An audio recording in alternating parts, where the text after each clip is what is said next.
Engineer کو دے دو. تو یہ جو ہے جو ایمان کا اوپر اور نیچے جانا ہے نا، یہ PSI ہوتے ہیں، جیسے پسٹن ہوتے ہیں نا انجن کے، اس میں جو پریشر پڑتا ہے. مسئلہ یہ ہے کہ مثال دینے کے لیے جو میں ان کی اگزامپل دے رہا ہوں، ان لوگوں کی مثال دے رہا ہوں، وہ لوگ اپنے نقطۂ نظر سے مثال پیش کر رہے ہیں. لیکن جو اصل میں ٹیچر ہوتا ہے نا، وہ اپنے نقطۂ نظر سے نہیں، شاگرد کے نقطۂ نظر سے مثال دیتا ہے. یعنی اس کے ذہن میں کیا بات سمجھ میں آئے گی، اسے اس کے پوائنٹ آف ویو سے میں کوئی مثال دوں تاکہ اس کو آسانی ہو. اچھا، قرآن میں مثالیں ہیں. یعنی مثال کا مقصد، میں نے کہا تھا، کوئی بات جو آسانی سے سمجھ نہ آئے اس کو سمجھانے کا طریقہ ہوتا ہے مثال. تو قرآن میں تو مثالیں ہیں. تو وہی مقصد، یعنی اللہ تعالیٰ نے تو کہا نا علم القرآن، قرآن سکھایا. اور سکھانے کے جو ہتھیار ہوتے ہیں ٹیچر کے پاس، کس کس طریقے سے سکھایا جائے، اس میں سے سب سے بہترین ہتھیاروں میں سے مثال ایک اس کا ہتھیار ہے جس کو وہ استعمال کرتا ہے بات پہنچانے کے لیے. تو اللہ تعالیٰ نے اس کا استعمال کیا. اچھا، نولڈیکی کے نام سے ایک مستشرق اورینٹلسٹ پروفیسر تھا.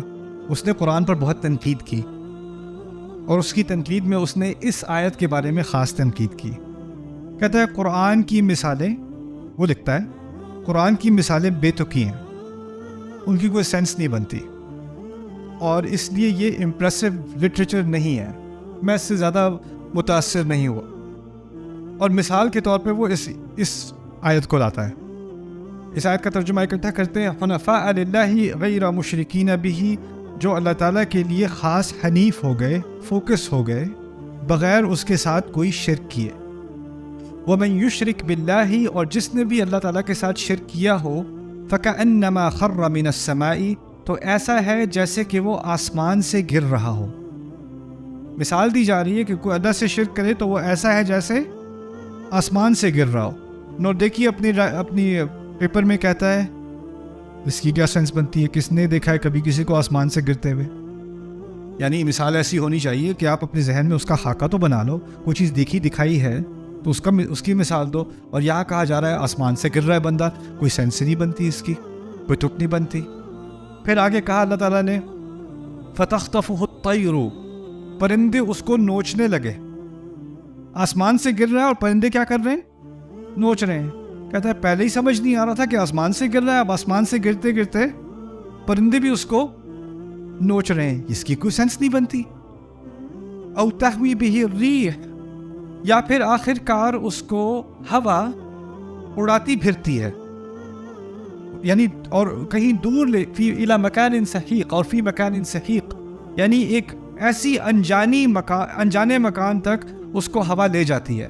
یعنی اگر وہ آسمان سے گر رہا ہے تو وہ لاہور کے درمیان میں گرے یا کسی جنگل میں جا کے گرے، مرنا تو اس نے پھر بھی ہے. اس سے کیا فرق پڑا کہ وہ کوئی جانی پہچانی جگہ پہ گرے یا کسی انجان ویران جگہ پر جا کر گرے؟ مکان سے ہے ویران جگہ، وہاں جا کر گرے، اس سے کیا فرق پڑے گا؟ اس کا یہ کرٹیسزم تھا، اس نے یہ تنقید لکھی اس مثال پر. اور اس مثال میں کچھ چیزوں کا انکار ہے، کچھ چیزوں کا اس کی لا علمی ہے یا اس نے جان بوجھ کے کیا. اور وہ کیا ہے کہ قرآن کی مثالیں پہلے کسے دی گئی تھیں؟ عرب کو. اور یہ جو قرآن کے الفاظ ہیں نا، میں نے آپ سے کہا تھا قرآن کے الفاظ یا قرآن کے معنی کسی بھی زبان کے معنی صرف ڈکشنری سے نہیں آتے. ابھی جو میں نے ترجمہ کیا تھا نا، وہ ڈکشنری والا ترجمہ تھا. ہر زبان کا اپنا ایک محاورہ ہوتا ہے، اس کا اپنا ایک محاورہ. اگر آپ محاورے کو نہیں سمجھو گے نا تو آپ اس بات کو نہیں سمجھ سکو گے. تو اب محاورے کے اعتبار سے اس بات کو سمجھنے کی کوشش کریں. پہلی بات، عرب کے ہاں اکثر و بیشتر آخرت کا کانسیپٹ نہیں تھا. وہ نہیں مانتے تھے کہ مرنے کے بعد کچھ ہونا ہے. ٹھیک ہے، ان کی اکثریت ایسی تھی. اگر مرنے کے بعد کچھ نہیں ہونا تو جیسے جیسے بندہ عمر میں بڑھتا چلا جا رہا ہے، اس کی ڈپریشن بھی بڑھ رہی ہے، کیونکہ جو اس کی زندگی ہے اس میں تھوڑا سا ہی ٹائم رہ گیا، اس کے بعد کچھ بھی نہیں ہونا، اس نے ختم ہو جانا ہے. تو پھر جب انسان کو پتا ہو نا کہ میرا بقا نہیں رہے گا، میرا وجود نہیں رہے گا، تو اس کو ایک خواہش آتی ہے کہ میرا وجود تو نہ رہے لیکن میری یاد تو رہ جائے، یعنی میرا نام تو رہ جائے، میرے بارے میں کوئی کہانی تو پیچھے رہ جائے، کوئی میرا ذکر تو کرے. ایک خواہش ہوتی ہے انسان کی. تو آج کل بھی کئی ممالک میں جہاں پر ایتھیزم ہے، کوئی ایمان نہیں لاتا، اللہ تعالیٰ پر یا آخرت پر تو خاص کر ایمان نہیں رکھتے. کوئی بلینئر ہو، ملٹی ملینئر ہو، موت کے قریب آتا ہے نا تو اپنی جائیداد کا بہت بڑا حصہ کسی ہسپتال کو ڈونیٹ کر دیتا ہے اور کہتا ہے میرے نام کا ایک اسٹیچو سامنے لگا دو، the really old dead guy school of cancer research.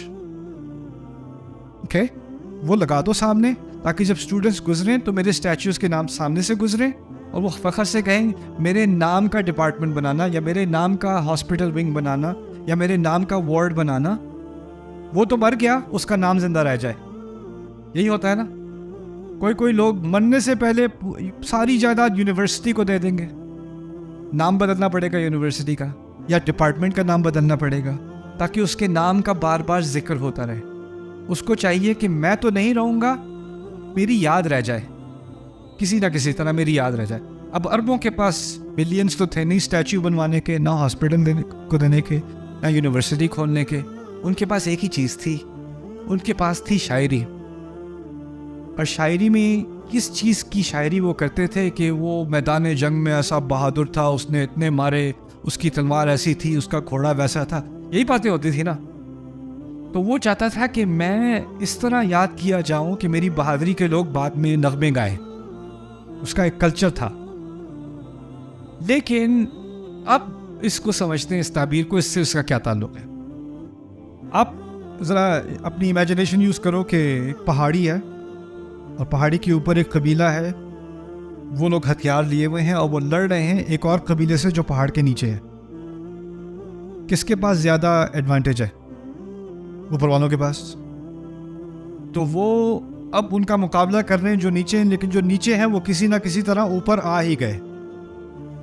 بھی گئے اور اوپر والوں کو ہرا بھی دیا. اب اس سے کیا بات ظاہر ہوتی ہے کہ جو اوپر والے تھے بہت ہی نکمے تھے. تو جو ان کے بارے میں شعر پڑھایا جائے گا اوپر والوں کے بارے میں، وہ بہت ہی بےزتی والے شعر ہوں گے.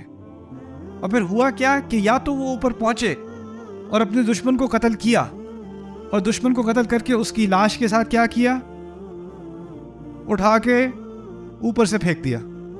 یا پھر وہ اتنا ڈرا اپنے دشمن سے جو اوپر آ رہا ہے، اس نے کہا میں اس کی تلوار سے بننے کے بجائے میں خود ہی کیا کروں، چھلانگ مار دوں. اس کو کہا جاتا تھا اوپر سے گرنا، خر من السماء. آپ کو یاد ہوگا سما کا لفظ اوپر کے لیے استعمال ہوتا ہے، آسمان کے لیے نہیں.